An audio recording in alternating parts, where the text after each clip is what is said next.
So, we're back na. Ito tayo sa Incode Network. So, they raised 10 million total funding. So, 5M strategic fund. Then, mga investors sila is matitibay. Nandiyan sila Polygon Ventures, yan. Sila Coinbase.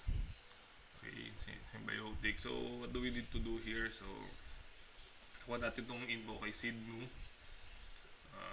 Nagtatanong tayo about sa ano, no? Yan.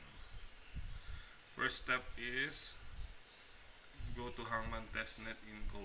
So, then yan, pagka nandito na kayo sa website, you should connect the wallet.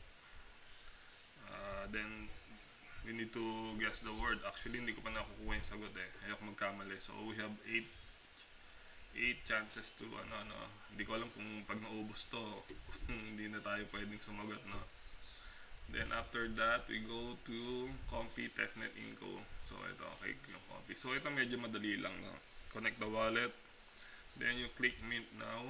Yan, enter amount, sample yan 100. Then click mint, you need to approve the transaction. Then after that, you mint the CUSDC, input 100 again. Then you click the mint, approve the transaction again.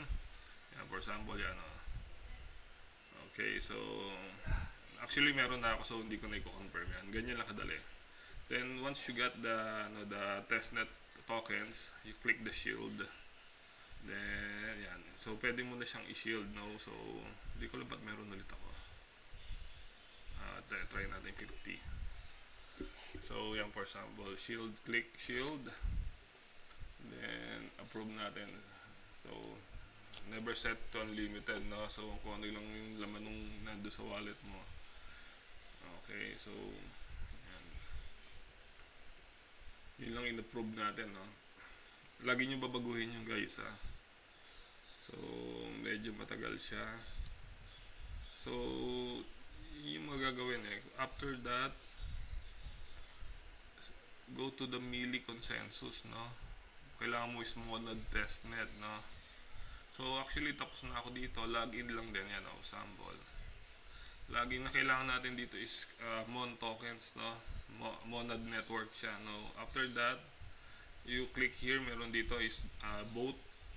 I voted 1 mon, no? So and after that, you should see this vote received. Okay, so madali lang to, guys. Ito medyo matagal, ha. So yun lang, guys. After that, you unshield here. Wala na ako na-shield ko na ito. So try natin kung makakapasok ulit. 20 mon testnet yung ginagamit, guys, ha. So medyo matagal siya kasi bago lang to, testnet. Then after that, should input wallet address here. And for example, yung akin, ayan. Tapos magsasend ka lang ng 10. Try natin.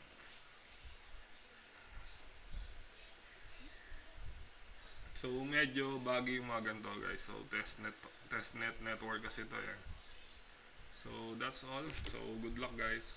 Dali lang naman yan.